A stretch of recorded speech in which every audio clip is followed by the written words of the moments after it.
Man, modern video games suck, right? It's really hard to find games these days that aren't littered with bugs, microtransactions, and whatever this is. AAA devs are getting lazier and lazier, and the games are starting to really suck. Games are just starting to become a lifeless corporate money-making machine. Like, I'm pretty sure Mr. Krabs is running half of these damn operations. Overwatch 2? More like Overwatch poo. Call of Duty? More like Call of Duty. Assassin's Creed? More like ass. Yep, I'm here all night, folks. And I mean, for the most part, we eat this shit up, right? Like, riddle me this. We're the ones complaining about how bad these games are, yet we're still the ones buying them. Case in point, everyone was complaining about the latest Pokemon game, yet you still saw those same people go and buy it and then complain about it on Twitter. Like, I get it, I'm no rocket scientist, but I think the first 10,000 people that were complaining about the game would know it's fucking bad. I don't think you need to buy it anymore. Like, yeah, no shit, it's bad.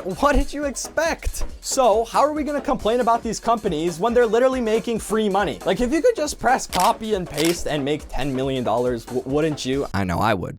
I would for sure, like in a heart. And let's not even mention what happened when Baldur's Gate 3 released. For those who don't know, Baldur's Gate 3 was a game that recently released that really set the bar at a new level for RPG games. This prompted a lot, and I mean a lot, like there's a whole ass thread of AAA devs complaining about this game. And they were basically saying that this game shouldn't be a new level for RPGs. And these are the devs from multi-million, sometimes billion-dollar corporations. Like, am I hearing this right? On a side note, they actually could have just been complaining about, you know, crunch time, where they would have to make better and bigger games for the same amount of money and time. So if that was the case, if that was what they were really arguing about, you know, just pretend this section, the video never happened. Just pretend it never happened. But amidst the rubble of Mighty No. 9s and Last of Us PC ports, there stands actually good games. Bam! Look at all these great-ass indie games. I mean, if you're bored of AAA games, just play indie games. I mean, there's tons of them out there, and a lot of them deserve a lot more recognition than they currently have. It's honestly a bit sad thinking about how many of them are that'll never just get appreciated because of just how many games there are in existence. And it's all because of you.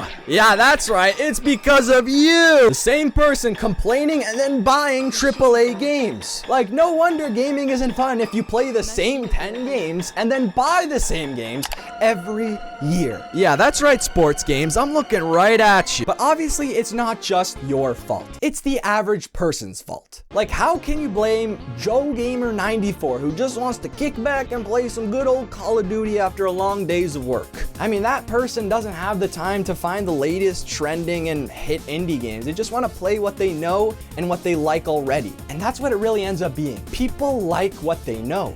That's how these companies are getting away with such dog shit products. And that's not even mentioning the real point of this video. The rebirth of modern gaming. Elden Ring, Baldur's Gate 3, Tears of the Kingdom, God of War Ragnarok, RE4 Remake. These are just some of the games released by massive game studios that are actually living up to the hype. These games are shining and brilliant examples of what to do when you have the money to make these large games. These games don't just deliver it to the door. Oh, no, no, no. They fucking break and enter, put it on the plate, and shove it up your goddamn mouth. So let's give modern games another chance. Let's play the good games. Let's let indie devs get their spot in the limelight, and let's not play the bad ones.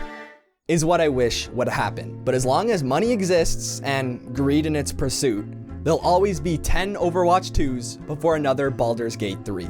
Subscribe!